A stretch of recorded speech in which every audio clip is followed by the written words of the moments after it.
சிந்திக்க தெரிந்தவனுக்கு ஆலோசனை தேவையில்லை. துன்பங்களை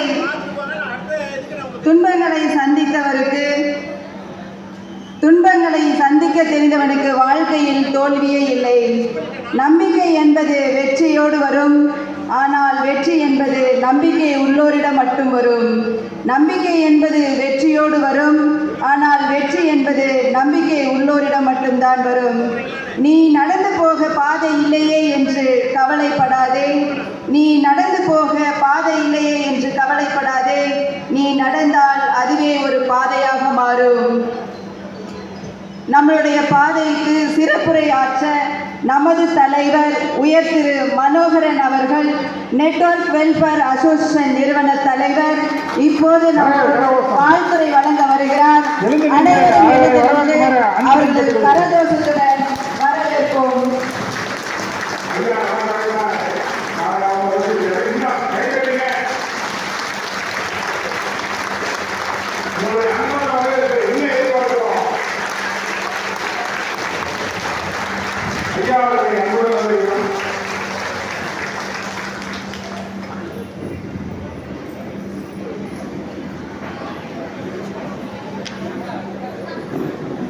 அனைவருக்கும் எனது இனிதான அன்பான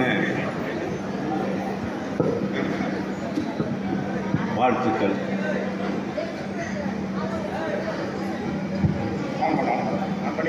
சொன்னோம்னா பொன்னாடை ஒரு அமைப்புன்னு சொன்னால் எல்லாருமே நம்ம சிந்திப்போம். எல்லாருமே ஒரு கட்டத்தில் வருவோம். ஒரு அசோசியேட் வச்சுருக்காங்கன்னு சொன்னால் எதையாவது எதிர்பார்த்து ஒரு அசோசியேட் இருக்கும்.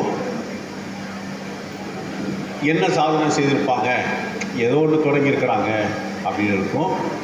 ஆனால் உங்களுடைய அத்தனை பேருடைய உழைப்பினால் நம்மளோட அசோசியேஷன் வந்து ஒரு சாதனை 2 சாதனை அல்ல, பல சாதனைகளை புரிந்து கொண்டு தான் இந்த கூட்டம் இங்கே நடக்கிறது. உலகம் முழுவதும் 160 நாட்டில் நம்ம அசோசியேஷனில் இருக்கிறாங்க. இந்தியாவில் எந்த ஸ்டேட்டில் போனாலும் நம்மளுடைய அசோசியேஷனில் பொறுப்பில் இருக்கிறாங்க. அப்படி என்னதான் செய்திருக்கிறோம், அதுதான் இந்த கூட்டம். ஒன்று, ஒரு அசோசியேஷனை வளர்க்கறதுக்கு பாடுபடுவாங்க, ஒரு அமைப்பை பாடுபடுவோம், அதை எப்படியாவது மேலே கொண்டு வந்துடணும் அப்படின்னு பாடுவாங்க. நம்ம அசோசியேஷன் மட்டும்தான் அசோசியேஷனை வளர்ப்பதற்கு யாரையும் கூப்பிடுவதில்லை. உங்களை வளர்த்துக் கொள்வதற்கு ஒரு வாய்ப்பு நம்மிடம் இருக்கிறது. உங்கள் வாழ்க்கை தரம் உயர வேண்டும். ஏனென்றால் இன்னைக்கு காசு இல்லைன்னா மதிப்பே இல்லை. இந்த லைட்டை அதனால் காசை உருவாக்குறது மட்டுமே நாங்கள் தொடங்கும் பொழுது முடிவெடுத்தோம். இது வரைக்கும் நாங்கள் சாதிச்சிருக்கிறோம். அதை பற்றி தான் நாம் இங்கே கொஞ்ச நேரம் பேச போகிறோம். 2004 என்னை வந்து ஒரு கம்பெனிக்காரங்க ஒரு 4 லட்சம் ரூபாய்க்கு ஒரு ஏமாத்துறாங்கன்னு வச்சுருக்கலாம். அது மாதிரி ஒரு சம்பவம் நடக்குது. நான் வந்து நெட்வொர்க்கை விரும்பியதுனால ரொம்ப அன்பாக நான் கேட்குறேன். அவர் வந்து அந்த கம்பெனி சொல்லுது, உன்னால் என்ன செய்ய முடியுமோ செய்திருந்தோங்கிறாங்க. இப்போ நிறைய பேர் பணத்தை இழந்துட்டு இன்றைக்கி நாம் இருக்கிறோம். நானும் அன்றைக்கி நின்னேன். ஆனால் நான் போராட முடிவெடுத்தேன். முதல்ல சென்னை கமிஷனர் லட்சியாசன் மேடம் இருந்தாங்க, அவங்ககிட்ட போய் நான் கம்ப்ளைண்ட் பண்ணேன். அவங்க கேட்டாங்க, இவ்வளோ பெரிய நிறுவனத்தை எடுத்து நீ போராட முடியுமா அப்படின்னு கேட்டாங்க. நான் சொன்னேன், ஏன் உழைத்த பணம், நான் போராடுவதற்கு ரெடியாக இருக்கிறேன்னு சொன்னேன். அதில் 4 வருஷம் போராடி நான் ஜெயித்தேன். அதில் வந்து ஜெயிச்சேங்கிறத காட்டிலும் ஒரு விஷயம் அதில் இருக்குது.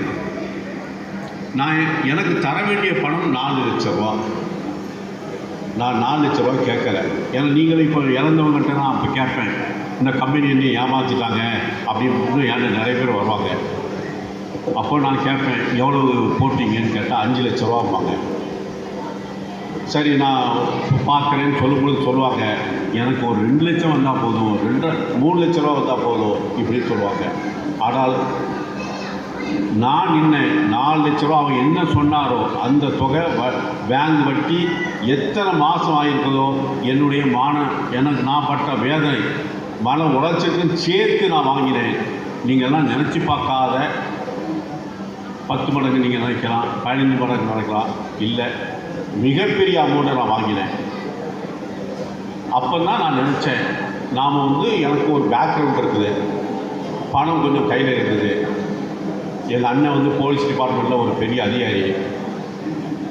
அப்போ நாம் ஜெயிக்க முடிஞ்சுது, மற்றவங்களுடைய நிலை என்ன ஆகும் அப்படின்னு நினச்சி தான் இந்த அசோசியேஷன் 2009 இன்னைக்கு தொடங்குகிறோம். நம்ம அமைப்பு ஃபஸ்ட்டு இதே என்னன்னு கேட்டிங்கன்னா, யாரிடமும் ₹1 வாங்க மாட்டோம்னோ. இது வரைக்கும் 16 வருஷம் முடிஞ்சு 17ஆவது வருஷம் இது. ஏதாவது கம்பெனி நாங்கள் டொனேஷன் கொடுத்தோம், ஏதாவது இவருக்கு 1000 ரூபா கொடுத்தோம், இவருக்கு 10,000 ரூபா கொடுத்தோம் அப்படின்னு சொல்ல முடியாது. உங்கள் அன்பில், உங்களுடைய உழைப்பில் இங்கே இருக்கிற அந்த தலைவர்கள் இவர்களால் தான் இந்த அமைப்பு இன்றைக்கு இந்த இடத்துல நிற்கிது. இன்னைக்கு நம்மளுடைய நிலைமை என்னன்னு கேட்டீங்கன்னா, நாம் என்ன நினைக்கிறோமோ அது நடக்கும், உண்மையிலேயே நடக்கும். நம்முடைய கனவு என்ன இருக்கும், நம்ம குழந்தைகளை படிக்க வச்சு ஒரு பெரிய இடத்துல கொண்டு வரணும்னு நினைப்போம், அது முடியும். பேரு புகழ் எல்லாமே கிடைக்கும். அந்த இடத்துக்கு இந்த அமைப்பு வர்றதுக்கு பாடுபட்ட என்னுடைய நண்பர்கள் நிறைய பேர், நான் இப்போ ஒவ்வொருத்தரையாக சொல்ல முடியாது. உலகம் முழுவதும் இருக்கிறாங்க, இந்தியாவில் இருக்க அதிகமான பேர் இருக்கிறாங்க. குஜராத்திலெல்லாம் பார்த்தீங்கன்னு சொன்னால் நம்ம அமைப்பு இல்லாத தொகுதியே இல்லை. டெல்லியாக இருக்கட்டும், கன்னியாகுமரியாக இருக்கட்டும், எல்லா இடத்திலும் இன்றைக்கி பரவி இருக்குது. இந்த இடத்துக்கு நாம் வந்திருக்கிறோம்னு சொன்னால் இன்னும் அடுத்த கட்டத்துக்கு போக வேண்டிய சூழ்நிலை வருது. நாங்கள் இந்த அசோசியேஷன் தொடங்கியவுடன் எங்கள்கிட்ட நிறைய பேர் சொன்னாங்க, நான் இந்த கம்பெனியில் ஏமாந்துருக்கிறேன், எனக்கு கொஞ்சம் பணம் வாங்கித்தாங்க முடியுமா அப்படின்லாம் கேட்குறாங்க. நான் முதல்ல எனக்கு அந்த வார்த்தைக்கே அர்த்தம் புரியல. முடியுமான்னா என்னதுன்னு தெரியல. ஏன்னா நம்ம ஏமாற்றியவன் ஒரு மனிதன், நானும் ஒரு மனுஷன். அப்போ என்ன இதுக்கு அவர் ஒரு பெரிய வீரர் அப்படின்னு இருந்தால் கூட நம்ம பயப்படணும். அடுத்தது அவருக்கு ஒரு அரசியல் செல்வாக்கு இருக்குது அப்படின்பாங்க. ஏன் நாமளும் இங்கே தானே பிறந்திருக்கிறோம், நமக்கு ஒரு அரசியல் செல்வாக்கு இருக்கக்கூடாதா? அதை கொண்டு வந்தோம். இல்லை சார், அவன் பின்னாடி பெரிய ரவுடி பட்டாளம் இருக்குது அப்படின்னாங்க. மிகப்பெரிய ரவுடி பட்டாளம்லாம் நாம் சொல்லும் பொழுது அவங்கெல்லாம் ரவுடி இல்லை, முதல்ல புரிஞ்சுடுவோம். சூழ்நிலை இதெல்லாம் அவங்களுக்கு சில பேர் ரவுடி ஆக்குது, நல்ல ரவுடியும் இருக்கிறாங்க. நீங்கள் அது ரவுடின்னு அந்த பேர் வர்றதுனால நான் அதையும் சேர்த்தே சொல்கிறேன். மக்கள் பாதிக்கப்பட்ட கேள்விப்பட்டு நிறைய பேர் எனக்கு துணை புரிய வந்தார்கள். அவர்கள் நான் ரவுடின்னு சொல்ல மாட்டேன். ஏன்னா ஒரு உதாரணம் சொல்கிறேன். ஏலகிரி மலையிலிருந்து ஒரு குரூப் இந்த பணத்தில் ஏமாந்து ஊரில் குடியிருக்க முடியாமல் சென்னை ரயில்வே ஸ்டேஷனில் படுத்துட்டு இருக்கிறாங்க. அப்போது ஒரு போலீஸ் அதிகாரி பார்க்குறாரு, நேற்று படுத்துருந்தாங்க, ஒரு 2-3 நாள் படுத்திருக்காங்களேன்னு அவங்கள்ட்ட விசாரிக்கிறாரு. என்ன இங்கே படுத்துருக்கிறீங்கன்னு சொல்லும்போது அவர்கள் சொன்னாங்கன்னா, இப்படி நாங்கள் ஒரு நிதி நிறுவனத்தில் ஏமாந்து எங்கள் ஊரில் இருக்க முடியல, எங்கள் சொந்த பந்தத்துலலாம் வாங்கி அந்த பணத்தை போட்டுட்டோம், அதனால் எங்களால் இருக்க முடியல, அங்கே ஊரில் இருக்க முடியாது, இங்கே என்ன செய்யணும்னு தத்தளிச்சிருக்கிறோம் அப்படின்னாங்கன்னா. அப்போ அந்த அதிகாரிக்கு நம்ம அசோசியேஷனை பற்றி கொஞ்சம் தெரிஞ்சிருக்குது. நீங்கள் அவங்கள்ட்ட எதுக்கும் ஒரு மனு கொடுத்து பாருங்கன்னு சொல்லியிருக்கிறாங்க. அவர் யார் நம்பர் வாங்கி அவங்கள்ட்ட கொடுத்து என்னை பேசின உடனே நான் பேசியது ஒரு பெரிய அதிகாரி. ஃபஸ்ட்டு அவர் சொன்னார், கவலையப்படாதீங்க, நான் பார்க்குறேன். அப்போ என்னென்னா எல்லா இடத்துலையும் நல்லவங்க இருக்கிறாங்க, நாம் அணுகும் விதம் தான் நாம் பார்க்குறோம். எல்லாரையும் குறை சொல்லிகிட்டே தான் நம்ம இருப்போம். அடுத்தது நான் கூப்பிட்டது ஒரு பெரிய ரவுடியை. அவர் உடனே செய்தது என்னவென்றால், ஒரு 2 வேன் அனுப்பி அத்தனை பேரையும் அவருடைய ஒரு இடத்துக்கு கூட்டு போய் குளிக்க வச்சு சாப்பாடு வாங்கி கொடுத்து அதன் பிறகு அவங்க ஏமாந்த அந்த கம்பெனியிலிருந்து பணத்தை வாங்கி கொடுத்து அனுப்பினார்.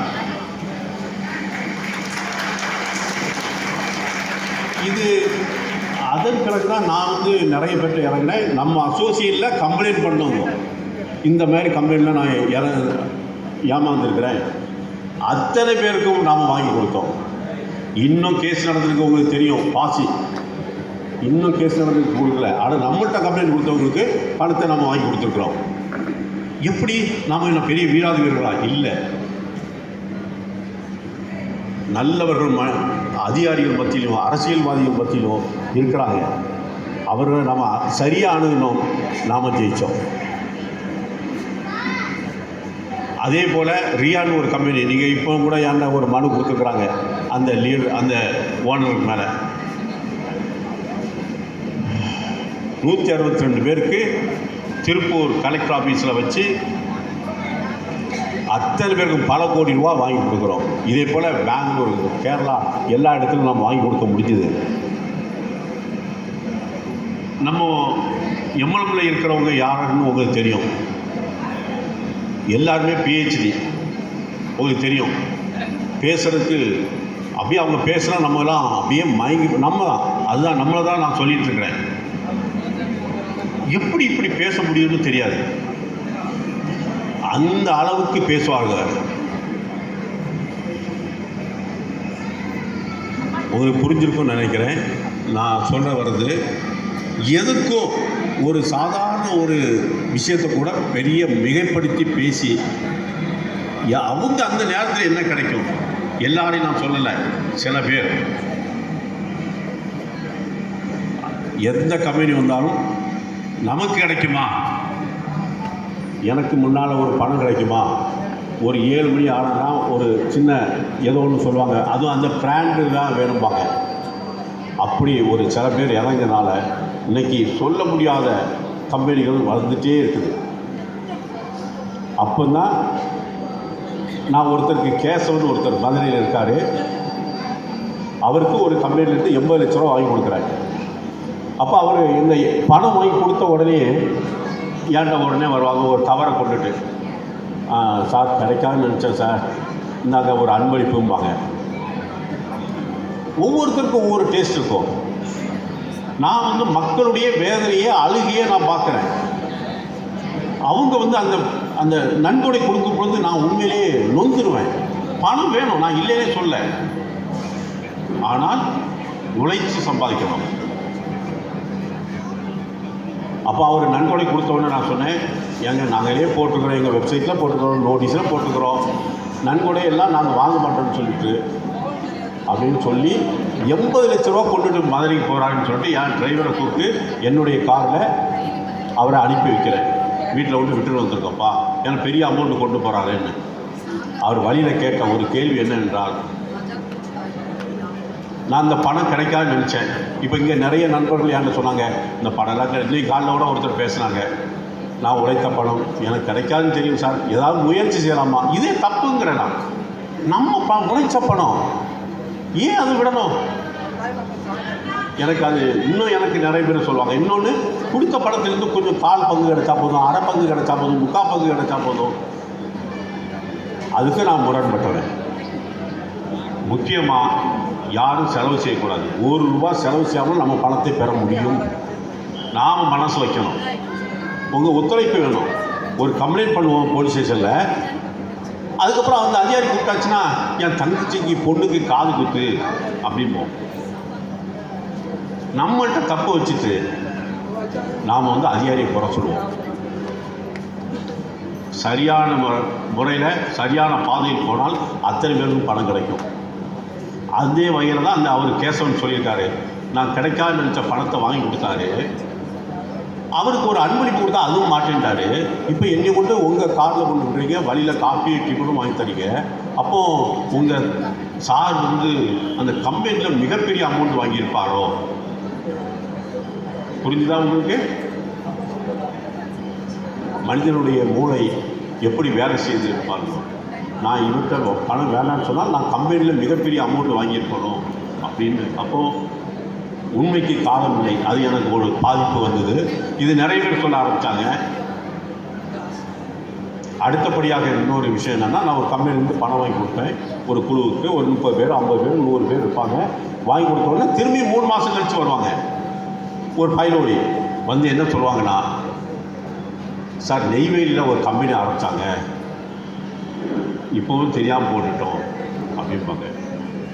அப்போ நம்ம மக்களை திருத்துவதற்கு ரொம்ப கஷ்டம் புரிஞ்சுட்டு தான் நாங்கள் வந்து இப்போ அதிலிருந்து ரொம்ப நாள் ஆச்சு ஒதுங்கிட்டு வழிமுறையை மட்டும் சொல்லிக் கொடுக்குறோம். ஆனால் ஒரே ஒரு கண்டிஷன் பண்ணுவோம், உங்கள் பணம் நிச்சயமாக உங்களுக்கு கிடைக்கும், ஆனால் நீங்கள் யாருக்கும் ₹1 லஞ்சம் கொடுக்கக்கூடாது. ஏன்னா நீங்களே இழந்தவங்க, பணத்தை இழந்தவங்க. அதனால் அந்த சப்போர்ட்டை நாங்கள் செய்யக்கூடிய இடத்துல இருக்கிறோம், செய்வோம் அப்படின்னு சொல்லி இப்போ நாங்கள் அந்த இதில் முன்னாடி வரதில்லை, வழிமுறை எல்லாமே நாங்கள் சொல்லிக் கொடுப்போம். அதான் கூட ஒரு 2-3 பேரை அது பெரிய கதையாயிரும். அதனால் இதோடு நான் அதை முடிச்சிடறேன். முடியும் அந்த ஒரு வார்த்தை தான் நீங்கள் அழுத்த திருத்தமாக அண்டர்லைன் பண்ணி வச்சிடலாம். நம்ம பணத்தை எந்த கொம்பனாலும், எவ்வளோ பெரிய ஆளாக இருந்தாலும், எவ்வளோ பெரிய அரசியல் தலைவராக இருக்கட்டும், ரவுடியாக இருக்கட்டும், யாராக இருக்கட்டும், நம்ம ஏமாற்றினால் அவனிடம் இருந்து நம்மால் பணத்தை பெற முடியும்.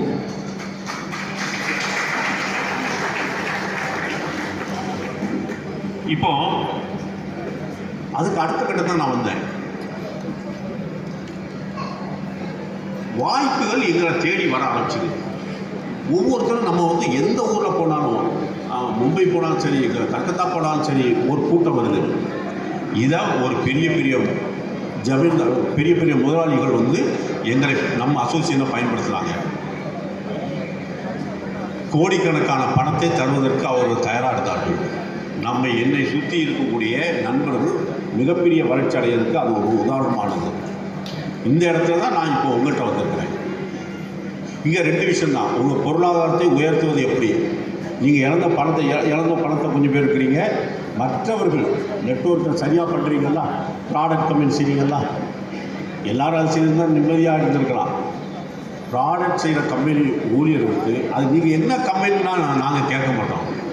உங்கள் வளர்ச்சி என்ன, நீங்கள் எப்படி மேலே வரணும், மாதம் ஒரு 3 லட்சம் 5 லட்ச ரூபா சம்பாதிக்க முடியும், கண்டிப்பாக முடியும். அதுக்குள்ள ரூட்டுகளை தான் நாங்கள் செய்துட்டு வரோம். அந்த வகையில் தான் இப்போ இந்த மீட்டிங். உங்களை வளர்த்து கொள்ள முடியும் நம்ம அசோசியேஷனை பயன்படுத்தி.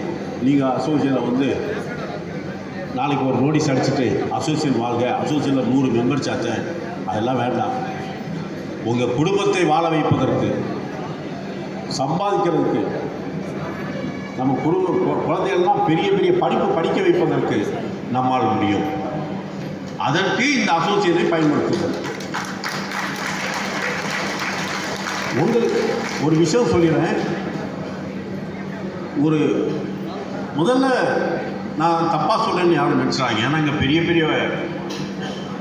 லீடர்லாம் இருக்கிறாங்க, அங்கேயும் இருக்கிறாங்க. எனக்கு தெரியாத நீ சொல்லிடுறியா, எனக்கு தெரியும் சொல்லுவீங்க. நான் ஒரு படிக்காதவன், எனக்கு இங்கிலீஷ் தெரியாது, ஹிந்தி தெரியாது, தமிழ் மட்டும் தான் தெரியும். ஆனால் நான் ஜெயித்ததில் எம்எல்எம்ல எடுத்ததில் முதல் கான்செப்ட், என் நண்பர்கள் நிறைய பேர் இருக்கிறாங்க என்னுடைய டவுன்லைனில் உள்ளவங்க. என்னுடைய ஒரு நாள் வருமானம் 2 லட்ச ரூபா. எப்போ? 98லேயே. மிகப்பெரிய வெற்றி. 2வது கான்செப்டில் சொல்ல முடியாத வெற்றி. இன்னொரு கான்செப்டில் எனக்கு பேச தெரியாது. உங்களை நீங்களே பார்க்குறீங்க, நான் பேசிட்டு இருக்கிறத பேச தெரியாது, உங்களை மாதிரி அழகு கிடையாது. ட்ரெஸ் கோடு இதுனா வெளிநாடு போகும்போதும், அது டெல்லி போகும்போது தான் கோட்டு போடுவேன், ஷூ போடுவேன். ஆனால் நான் செய்த சாதனை என்னவென்றால் உலக ரெக்கார்டாட்டு நான் ஒரு வெற்றி அடைஞ்சேன். இது வரைக்கும் உலகத்திலே யாராலையும் அடைய முடியல. அப்போது இந்த இடத்துல தான் நான் வரேன். ஒரு சாதாரண மனிதன் நானே ஜெயிக்கும் பொழுது நீங்களாம் யார் ஜெயிக்க முடியாது? நீங்கள் மனசு வைக்கணும். இது என்ன செய்கிறோம்? நம்ம உள்ளூர்லேயே நம்ம நண்பர்கள்ட்டே நம்ம உறவினர்கிட்ட தான் அந்த தெருவை தான் சுற்றி வரோம். வட்டத்தை பெருசு பண்ணுங்க. நீங்கள் வந்து இங்கேருந்து பெங்களூர் போய் பாருங்க, நான் தமிழ்நாட்டிலேருந்து சேலத்திலேருந்து வருகிறேன் சொன்னால், அப்படியா உட்காருங்கம்மா. சேலத்தில் போய் உங்கள் நண்பர்கள் வீட்டுக்கோ உங்கள் ரிலேஷன் வீட்டுக்கோ போய் என்ன ராகு அப்படின்னு அவன்கிட்ட உட்காந்து வந்துட்டாங்க. ஏதோ ஒரு பொண்ணு வந்திருப்பாங்க, இது உள்ளூர். எங்கே மதிப்பு கிடைக்கும் பாருங்கள். உங்கள் வாழ்க்கை தரத்தை மாற்றுவதற்கு கண்டிப்பாக முடியும். நாங்கள் உலகம் முழுவதும் இந்தியா முழுவதும் மீட்டிங் போடுறோம். இப்போ ஒரு உதாரணம், இங்கே இன்றைக்கி ஆயிரக்கணக்கான பேர் வந்திருக்கிறீங்க.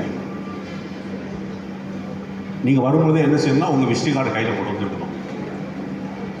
ஒரு 10 நண்பர் வேண்டாம், 2 பேர் கிடைச்சாலேயே. திருநெல்வேலியிலேருந்து வந்திருக்கிறாங்க நிறைய நண்பர்கள், நாகூர்லேருந்து வந்திருக்காரு, திருவண்ணாமலையிலேருந்து வந்திருக்கிறாங்க. 2 நண்பர்கள் கிடைச்சாலே உங்களுக்கு 2 டீம் ஆச்சு. நாம் தான் முயற்சி செய்யணும். அந்த வகையில் தான் நான் சொல்கிறேன், அசோசியேட்டில் நான் இந்த பொறுப்பில் இருக்கிறேன், இன்னும் அவங்கள்ட்ட பேசி பாருங்க, ஆண் வாய் பழப்பான். அப்போது உங்கள் வியாபாரத்தை தொடங்குங்க. அப்போ நீங்கள் சொன்னதெல்லாம் கேட்பான். இது நான் அட்வைஸ் பண்ணேன்னு நினச்சிக்கேன். அட்வைஸ் பண்ணாலும் தப்பில்லை, நான் வயசானவன் தான், உங்களை எல்லாம் காட்டினும். அதனால் உங்கள் அண்ணனாக இருக்கலாம், அப்பாவாக இருக்கலாம், அண்ணன் எப்படி வேணாலும் நீங்கள் எடுத்துடலாம். அதனால் வழி இருக்குது. நான் இந்த ஒன்று தான் நாங்கள் இன்றைக்கி இந்தியா முழுவதும் நாங்கள் பண்ணிகிட்ருக்குறோம். உங்களை வளர்த்துக் கொள்வதற்கு இதில் வாய்ப்பு இருக்குது. யாரானாலும் பெரிய வெற்றி அடையணும். மாதம் ஒரு 2 லட்சம் 3 லட்ச ரூபா நம்ம அசோசியேஷன் சேர்ந்துட்டு நீங்கள் வியாபாரம் பண்ணணும். என்ன மாதிரி பண்ணணும், எந்த மாதிரி ரூட்டு வேணும், ஏன்னா நண்பர்கள் கிடைச்சாலே போதும், ஜெயிச்சாச்சு. அது இதில் இருக்குது. இது நீங்கள் தான் முடிவு பண்ணணும். உண்மையிலே மிகப்பெரிய வெற்றியெல்லாம் அடைஞ்சிருக்கிறோம். நான் சொன்னேன்னா நீங்கள் அசோசியேஷனில் இருக்கும்பொழுது உங்களை தேடி நிறைய வரும். ஒரு 2-3 உதாரணங்களை மட்டும் நான் கூறிக்கொள்கிறேன்.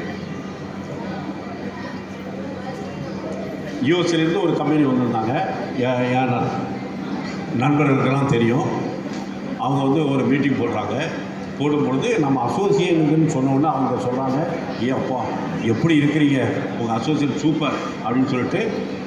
அப்போது உங்கள் லீடருக்கெல்லாம் என்னெல்லாம் வேணும், அவன் மிகப்பெரிய இடத்துல இருக்கிறான், கொடுக்குறேன்னு சொல்லிட்டு முதல் தவணையாக ஒரு 3 கோடி ரூபா கொடுக்குறான்.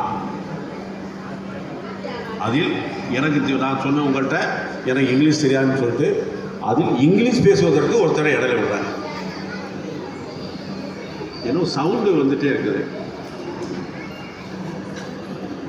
இங்கிலீஷ் பேசுறதுக்கு ஒரு நண்பரை நான் விட்டுருந்தேன். அவரை மட்டும்தான் பார்க்குறாங்க. இதுதான் பிரச்சனை. அவர் இங்கேருந்து போகும்பொழுது ஒரு பெரிய சப்போர்ட்டு நம்ம லீடர்களாக செய்கிறாங்க. அதுக்கப்புறம் அங்கே போன உடனே யூஎஸ்ஏ போய் ஒரே வாரத்தில் எனக்கு இந்த லீடரு இங்கிலீஷ் தெரியும் சொன்னால என் நண்பர் அவர் எனக்கு ஃபோன் பண்ணி சொல்கிறாரு, தலைவா 10 லட்ச ரூபா இன்றைக்கி அனுப்பியிருக்காரு அப்படிங்கிறாரு. நான் முடிக்கிறேன். இப்போ தானே போனார், போகும்பொழுது ஒரு பெரிய சப்போர்ட்லாம் பண்ணிட்டு தான் போகிறாரு, இப்போ எதுக்கு 10 லட்ச ரூபா அனுப்புகிறேன்னு நினச்சேன். பரவாயில்ல, அப்போ நம்ம மக்களுக்கு ஏதாவது ஒன்று செய்யலாம், ஏதாவது வீட்டில் விசேஷம், யாராக இறந்தால் இந்த பணத்தை செலவு பண்ணலாம் அப்படின்னு நினைக்கும் பொழுது நான் தற்செயலாக மெயிலை ஓப்பன் பண்ணி பார்த்தேன். அதில் அவர் போட்டிருக்காரு, அந்த யூஎஸ்ஏக்காரர் கம்பெனிக்காரன், சார் உங்களுக்கு 60 லட்ச ரூபா நான் இப்போ அனுப்பியிருக்கிறேன், அது உங்களுக்கு பத்தாது, நீங்கள் எப்போ கேட்டாலும் இந்த மாதத்திற்குள்ளாக மீதி 240 உங்களுக்கு அனுப்பிவிடுவேன் அப்படின்னு அவர் எழுதியிருக்கார். நான் உடனே இந்த லீடருக்கு அடிக்கிறேன், என்ன ராஜா அப்படின்னு நான் கேட்குறேன். அவர் சொன்னது என்ன தெரியுமா, தலைவா நான் மக்களுக்கு செய்து அவங்க விசுவாசமாக இருக்க போகிறாங்களா, நான் சிங்கப்பூரில் ஒரு நல்ல கம்பெனியில் முதலீடு பண்ணியிருக்கிறேன், அது பெரிய தொகையாக வரும், அதுக்கப்புறம் ஏதாவது நீங்கள் பண்ணுங்க, உங்களுக்கு இப்போ தான் பணம் வேண்டாங்கிறீங்களா. இது ஒரு லீடருடைய நிலைமை. எல்லாருக்கும் தெரியும், நிறைய பேர் அசோசியேட் இருக்கிறவங்க அத்தனை பேருக்கும் தெரியும்.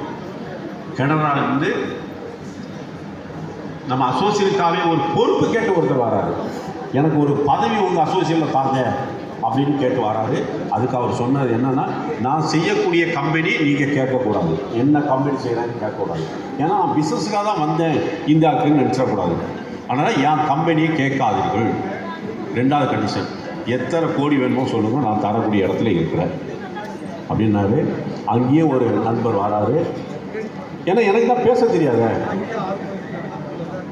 அவர்கிட்ட. அப்போ அவர் சொல்கிறாரு, பஞ்சாபில் முதல்ல சண்டியாரில் ஒரு மீட்டிங் போடுறோம், 800 பேர் பல லட்ச ரூபா செலவு செய்கிறாரு. அடுத்தது ஹரியானாவில் கோடிக்கணக்கில் உண்மையிலே செலவு பண்ணிகிட்டே இருக்காரு. இங்கே நம்ம மாவட்டத்தில் ஒரு ரிசார்ட்ஸில் ஒரு மீட்டிங் போட்டோம். ஆனால் நடந்த சம்பவம் என்னன்னு கேட்டீங்கன்னா, அந்த லீடர் நான் இடையில விட்டுருந்தோம்ல, அந்த லீடர் டெய்லி அவர்கிட்ட இருந்து 2 லட்சம் 1 லட்சம் 50 ரூபா 2 ரூபா இப்படியே வாங்கிட்டே இருக்காரு. அவருக்கு அதெல்லாம் டீ குடிக்கிற மாதிரி. ஒரு கட்டணம் வெளியில் தெரியுது, அவர் கனடாவே பறந்துடுறாரு. அப்போ நம்ம தான் புரிஞ்சுக்கணும், இது மக்களுக்காக ஏன் வரமாட்டேங்கிறீங்கன்னு தான் எனக்கு புரியல. எல்லாரையும் நான் குறை சொல்ல, அதுதான் இப்போ ஓப்பனாக வந்துருக்குறோம். இப்போ என்னை சுற்றி ஒரு வட்டம் இருந்தது, அந்த வட்டத்தை உடைத்தேன். இப்போ உடைச்சிட்டேன். எல்லாருக்கும் தெரியும், நிறைய பேர் கொஞ்சம் பேர் வருத்தப்படுறாங்க. ஆனால் புரிந்து கொள்ளுங்கள், மக்களுக்கு நாம் செய்ய முடியும். உங்கள் ஊர் பக்கத்தில் ஒரு காலேஜ் இருக்குது, அந்த காலேஜினுடைய ஆடிட்டும் வைக்கணும் என்னை வந்து பார்க்குறாங்க. அவங்க சொல்கிறாங்க, உங்கள் அசோசியேஷனுக்கு ஒரு 1000 கோடி ரூபா ஒரு இது மூலமாக கிடைக்கிறதுக்கு எங்கள்கிட்ட வாய்ப்பு இருக்குதுன்னு சொன்னார். அவங்க தான் 2012 ட்ரஸ்ட்டாக பதிவு பண்ணி தராங்க. அப்போ நம்ம அசோசியேஷன் ஒரு மிகப்பெரிய இடத்துக்கு வந்திருக்கு. ஆனால் நான் அந்த அதை வந்து வாங்க மாட்டேன்னு சொல்கிறேன். என்னுடைய தவறு அது ஏன்னா 1000 கோடி 2000 கோடியெல்லாம் வந்துட்டு நாளைக்கு சிக்கல் வந்திருக்காது. அது வாய்ப்புகள் இருக்குது. இதேமாதிரி நிறைய, நான் 1 2 சொல்ல முடியாது. நம்மை வளர்த்துக் கொள்வதற்கு பணம் முடியும், நண்பர்கள் டீம் முடியும். நீங்கள் ஒரு கான்செப்ட் எடுத்துருக்கிறீங்க, அந்த கான்செப்டை 10 இடத்துல மீட்டிங் போடணுன்னா நாம் கூட்டத்தை கூட்டி காட்டிடுவோம். நீங்கள் உங்கள் பிஸ்னஸ் பண்ணிவிடுங்க, நாங்கள் தொடர்ந்து பண்ணிட்டு இருக்கிறோம். டீம் வேணும், எனக்கு கல்கத்தாவில் 2 பேர் வேணும், நாக்பூரில் வேணும்னா நம்ம அது அங்கே மீட்டிங் நடக்கும்போது கொடுக்குறோம். இது இல்லாமல் எல்லா வகையிலும் இருக்குது. அரசு செல்வாக்கு, அதிகாரிகள்லாம் நம்மளை உண்மையிலேயே ரொம்ப மதிக்கிறாங்க. நாம் தான் அதை புரிஞ்சுக்கிறது இல்லை. நான் ஒரு உதாரணம் சொல்கிறேன். டைம்ஸ் ஆஃப் இந்தியா நீங்கள் தான் கேள்விப்பட்டிருப்பீங்க. இன்றைக்கி இந்தியாவில் ஒரு பெரிய பத்திரிகை, அதில் நம்ம அசோசியேஷன் பற்றி, என்னை பற்றி ஒரு பக்கத்துக்கு செய்தி வந்திருக்கு. யாராவது பார்த்துருக்கீங்களா? ஒரு பக்கத்துக்கு என் ஃபோட்டோ போட்டு. நான் பெரிய ஆளே அல்ல, நீங்கள் உழைக்கிறீங்க, பேர் நான் வாங்குகிறேன். அப்போது ஒரு பக்கம் செய்தி வருதுன்னு சொன்னால் நாம் எப்படி சாதிச்சிருக்கிறோம்? ஜூனியரில் 2 பக்கம் வந்திருக்கு, நக்கீரில் வந்திருக்கு, எதை கேட்டால் தந்தி தினமலர் எந்த பத்திரிகையிலும் வந்திருக்கோம். ஒரே ஒரு செய்தியை நான் சொல்கிறேன். ஏதோ நம்ம ஒன்று செய்திருக்கிறோம், அதுக்கு நம்புறதுக்கு. ஏன்னா நான் இப்போ வந்து உங்களை அடுத்தது என்ன கேட்க போகிறேன்னா, நான் ஒரு கான்செப்ட் செய்ய போகிறேன், அதுக்கு உங்கள்கிட்ட இருந்து ஒரு 1000 ரூபா கேட்க போகிறேன். அப்படிதான் உங்கள் மனசு இப்போ ஓடிட்டுருக்கும். என்ன சொன்னாலும் நம்ம மக்கள் வந்து ஏதோ ஒரு இடத்துல நினைக்கிறாங்க, எதுக்கு இப்படி செலவு பண்ணாங்க, எங்கேயோ பணம் வாங்குறாங்க. இதுதான் ஓடிட்டுருக்கோம். சுவாமி சார், ஹலோ, நீங்கள் பேசுகிறதா இருந்தால் தயவுசெய்து, ஏன்னா மக்களுக்காக பேசிட்டு இருக்கிறோம் சார். தினமலர் உங்களுக்கு எல்லாருக்குமே தெரியும், தெரியாதுன்னு யாருமே சொல்ல முடியாது. ஆந்திரா கர்நாடகாவிலேருந்து வந்திருக்கிறாங்க சில நண்பர்கள், அவங்களுக்கு தெரியாமல் இருக்கலாம். இங்கே நம்பர் 1 பத்திரிகையில் அது ஒன்று. அதில் நான் இப்போ சொன்னதுக்கு அத்தனைக்கும் சாட்சி இருக்கிறது. நான் சாதாரண மனிதன், என்னுடைய வாழ்க்கை வரலாறு தினமலரில் வெளியிட்டிருக்கிறாங்க. அப்போது ஏதாவது நான் ஒன்று செய்திருப்பேன் தான், ஏதாவது ஒன்று செய்யாமல் அப்படிப்பட்ட பத்திரிகை நான் மேடையில் போய் பேச முடியாது, பொய் சொல்ல முடியாது. ஏன்டா ஆதாரம் இல்லாமல் நான் எதுவுமே பேசுகிறதில்லை. இங்கே வந்து எல்லா அரசியல் கட்சி தலைவர்கள் அனுப்பியிருக்கிறாங்க, உளவுத்துறையிலேருந்து போலீஸ் அதிகாரிகள் வந்திருக்கிறாங்க. எனக்கு தெரியும், எல்லா கூட்டத்திலையும் இருப்பாங்க. அதனால் நான் பொய் பேச முடியாது. அப்படிப்பட்ட அமைப்பு தான் இப்போ இது. நான் என்னையை பற்றி எழுதியிருக்காங்க, நான் அதுக்காக சொல்ல வரல, சாதிச்சிருக்கிறோம். அப்படிப்பட்ட பத்திரிகையில் என் வாழ்க்கை வரலாறு வருதுன்னா நீங்கள் நினச்சி பாருங்கள் எப்படின்னு. நீங்கள் சேர்ந்தால், நீங்கள் இதில் இணைஞ்சு இந்த சங்கத்தை வளர்க்கணும், நான் கூப்பிடல. சங்கத்தினுடைய பேர் மட்டும் எடுத்துடுங்க, உங்களை வளர்த்துக் கொள்வதற்கு பல வழி இருக்குது.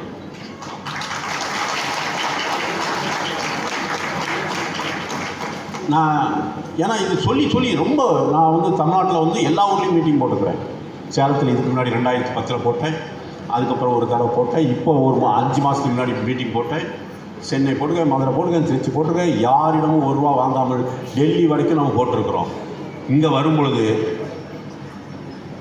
நம்ம நண்பர்கள் பார்க்கும் பார்வை எப்படி இருக்கும்னா, அப்படியே பார்ப்பாங்க, ஏதோ ஒன்று அப்படின்னு வைப்பாங்க. நான் இது டெல்லி போகிறேன், அகமதாபாத்துக்கு போகிறேன். அங்கே ஏர்போர்ட்டில் நான் வரேன்னா 10 கார் வந்து நிற்குது. இவ்வளோதான் இல்லை, ஒரு உதாரணம் நான் சொல்கிறேன். ஒரு பஞ்சாபில் ஒரு இடத்துல மீட்டிங் இதேமாரி நடக்குது, அசோசியேட் மீட்டிங். அப்போது நான் அந்த வாசல் விளையாட்டு நான் உள்ளுக்கு வரேன். வரும்பொழுது அங்கே பஃபே சிஸ்டத்துக்கு ஏற்பாடு பண்ணியிருந்தாங்க. அது நிறைய ஐட்டத்தை வச்சுருக்குறாங்க. அதில் ஒரு ஸ்வீட்டு எனக்கு ரொம்ப பிடிக்கும். ஸ்வீட்டு நான் ஸ்வீட் பிரியன். நான் ஸ்வீட்னால் எவ்வளோ வேணாலும் சாப்பிட்டு இருப்பேன். அதை பார்த்தோன்னே நான் நினச்சேன், பரவாயில்ல, இன்றைக்கி நமக்கு ஒரு வாய்ப்பு கிடச்சிருக்கு, இந்த ஸ்வீட் சாப்பிடணும் அப்படின்னு நான் நினச்சிட்டு என்னை மேடை கூப்பிட்டு போகிறாங்க, வாழ்த்துறாங்க, மாலை போடுறாங்க, எல்லாம் முடியுது. அதுக்கப்புறம் பஃபே நான் க்யூவில் போய் நிற்கும் பொழுது, ஐயோ நீங்கள் வந்து இங்கே உட்காருங்கன்னு சொல்லிட்டு உட்கார வச்சாங்க. உட்கார வச்சுட்டு அவங்களே எடுத்து தட்டு தட்டாக கொண்டு வராங்க. நானும் பார்க்குறேன், அந்த ஸ்வீட் வரும். திரும்பி பார்க்குறேன், அவங்க என்னென்னமோ கொண்டு வைக்கிறாங்க. எனக்கு அந்த ஐட்டம்லாம் தெரியல. கடைசி வரைக்கும் எனக்கு ஸ்வீட் வரல. அவன் ஹிந்தியில் வந்து கேட்குறான், என்னவோ பார்க்குறீங்களே என்னான்னு கேட்குறான். எனக்கு சொல்ல தெரியல. நான் கையை காட்டுறேன் அதுன்னு. அதுக்கு பக்கத்தில் ஒரு பச்சை பயிரில் என்னவோ ஒன்று செய்து வச்சுருக்கிறான். அதை அண்டா அப்படியே பெரிய கிண்ணத்தில் கொண்டு வந்து வைக்கிறான். கடைசி வரைக்கும் சாப்பிட முடியவில்லை. ஏன்? என் மேலே அன்பு செலுத்துகிறாங்க. இதுதான் நீங்கள் புரிஞ்சுக்கணும் இந்த இடத்துல. அப்போ என்னை காட்டிலும் திறமசாலிகள் நீங்கள். உங்களால் உங்களுக்கு பெரிய இடத்துக்கு வர முடியும். நல்லது நினைங்க, நல்லது செய்வோம். மிகப்பெரிய வாய்ப்பு நமக்கு இருக்குது. அந்த வகையில் தான்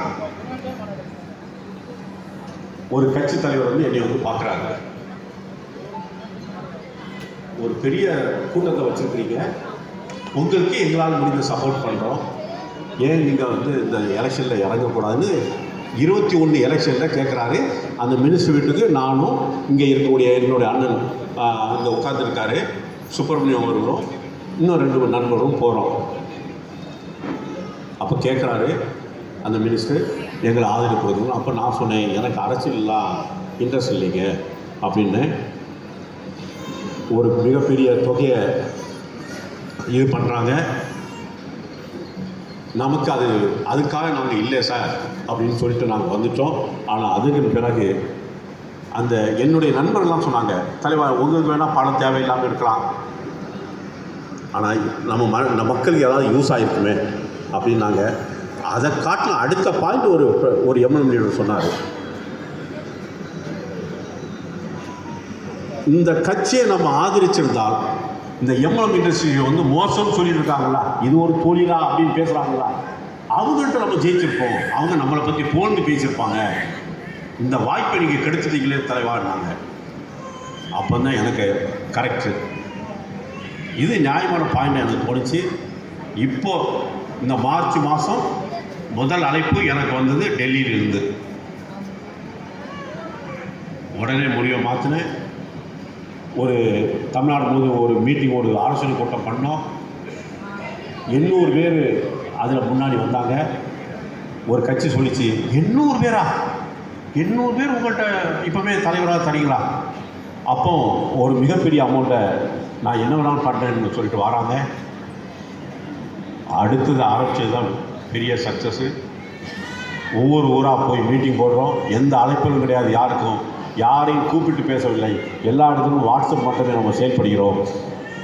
அத்தனை மாவட்டத்திலும் மிகப்பெரிய வெற்றி அடைஞ்சோம். எங்கேயுமே என்னை போக விடலை. அங்கங்கே அதிகாரிகளும் அரசு ஒவ்வொரு கட்சியை சார்ந்தும் வந்து, சார் என்ன சார் உங்களுக்கு வேணும், உங்கள் கோரிக்கை என்ன சார், உங்கள் மக்களுக்கு என்ன சார் வேணும் சொல்லுங்கள், நாங்கள் செய்து தரோங்க. அதனுடைய இதுதான் இந்த இடத்துல நம்ம வந்துருக்கிறோம். நம்ம யாரையுமே பிடுங்கிறதுக்கு ஆசைப்படல. நம்ம கோரிக்கை வச்சுக்கிறோம், நமக்கு மதிப்பு வேணும் முதல்ல, அதுதான் கோரிக்கை வச்சுருக்கிறோம். இறந்த பணம் எனக்கு வேணும், என் மக்களுடைய பணம், அதுக்கு ஒரு கோரிக்கை வச்சுருக்கிறோம். பின்னாடி நாம் எல்லா லைசன்ஸ் வாங்குகிறோம், எல்லா டிடிஎஸ்லேருந்து ஜிஎஸ்டிலேருந்து அத்தனையும் கட்டுறோம். எப்படி இந்த மோசமான தொழில்னு சொல்ல முடியாது? நம்மை போல மக்களுடைய நேரடி தொடர்பில் யாருமே இல்லை. பேச்சு திறமை நீங்கள் பார்த்துருப்பீங்க, எல்லா கூட்டத்திலையும் பார்த்துருப்பீங்க எப்படி பேசுகிறாங்க. இப்போ இங்கே வந்துருக்கிறாங்க 2-3 பேர், நான் பேர் சொன்னால் சரியாகாது, அப்படியே அவங்க பேசுனா அப்படியே மயக்கம் வந்துடும். அந்த அளவுக்கு நம்மளை நாம் வளர்த்து கொள்கிறோம். எல்லா தகுதியும் பெற்ற ஒரே ஆட்கள் நாம். நாம் நினைத்தால் எதையும் சாதிக்க முடியும். என்னன்னா இந்த 2 மினிட் கம்பெனி வந்து நம்மளை ரொம்ப ரொம்ப இவ்வளோதான் இல்லை, அதுக்கு காரணம் யார்? நாமளா ஆட்சியாளர்கள். நான் 2009 சொல்கிறேன், எல்லா கட்சிக்கும் சொல்கிறேன், டிஎம்கே முதலமைச்சருக்கு, ஏடிஎம்கே முதலமைச்சர் அம்மாவுக்கு, டெல்லி பிரதமருக்கு, எல்லாருக்கும் சொல்கிறேன், எம்எல்எம் இண்டஸ்ட்ரீஸை அந்த துறையை வந்து நீங்கள் இந்த கள்ளச்சாராயத்தை ஒழிச்சிருக்கீங்களா, லாட்ரி சீட்டை தமிழ்நாட்டில் ஒழிச்சிருக்கீங்களா, இதே மாதிரி எம்எல்எம் செய்யக்கூடாதுன்னு ஒரு சட்டத்தை போடுங்க. ஏன்ட ரெக்கார்டை நான் அனுப்பியிருக்கிறேன். அனுமதியும் கொடுத்துட்டு எங்கிட்டேருந்து டேக்ஸையும் கோடிக்கணக்கில் வாங்கிட்டு இது தவறான தொழில், இதை போய் சேரிங்கிற புரியலை. இதை தான் நான் ஐஏஎஸ் ஆஃபீஸர்கிட்டலாம் கேட்கும்போது அவங்களுக்கு புரியுது. ரிசர்வ் பேங்க் வரைக்கும் இன்றைக்கி நம்மளை வந்து பதில் அனுப்பிட்டுருக்குறாங்க நமக்கு. இப்போது இந்த எலெக்ஷனில் எல்லாருமே நம்மள்கிட்ட வந்து நிற்கிறாங்க. நான் அரசியல் கட்சிக்கு ஆதரவு கேட்டுங்க வரல, நம்ம மக்களுக்கு என்ன கிடைக்கும் அப்படின்னு நாங்கள் சிந்தித்தோம். நம்ம தொழிலுக்கு என்ன கிடைக்கும் அப்படின்னு நாங்கள் கூட்டம் போட்டு யோசனை பண்ணோம். நம்ம தலைவர்கள்லாம் உண்மையிலேயே அவங்களெல்லாம் நாமெல்லாம் தொட்டு கூப்பிடணும். அத்தனை பேரும் அதுக்கு ஈடு கொடுத்தாங்க. ஒரு அரசியல் கட்சி தம்பி அது காப்பி இருக்கா சார், அந்த செராக்ஸ் காப்பி இருக்கான்னு கேட்டேன். இல்லையா, கொண்டு வரல தம்பி. அந்த அந்த காப்பி இருக்கா, எங்கே இருக்கு? காரில் இருக்கா, கையில் இருக்கா? ரெக்கார்டாக எவ்வளோ இடத்துக்கு வந்திருக்கோன்னு கொஞ்சம் யோசனை பண்ணிவிடுங்க.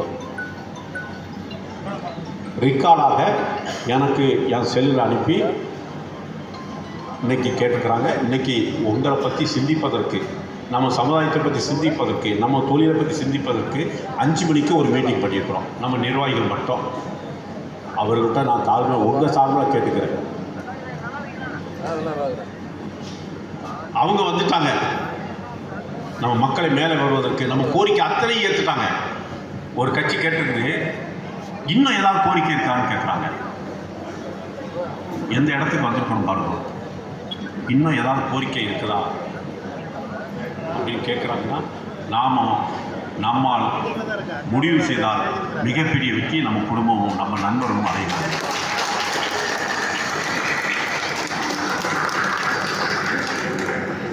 ஆனால் ஒரு வேதனையான விஷயத்தை உங்கள்கிட்ட கலந்துக்கணும். ஏன்னா உங்கள்கிட்ட சொல்லும் பொழுது அது எங்கே போய் சேரணுமோ அங்கே சேரும்டா. நான் அதுக்காக சொல்கிறேன், நான் குறை சொல்வதற்காக சொல்லவில்லை.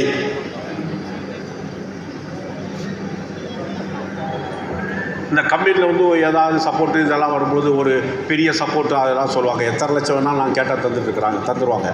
அப்போ என்னை சுற்றி ஒரு கூட்டம் இருக்கும், அவங்க என்ன சொல்லுவாங்கன்னா நம்ம மட்டும் பங்கு வச்சிடலாம்பாங்க. அதே போல்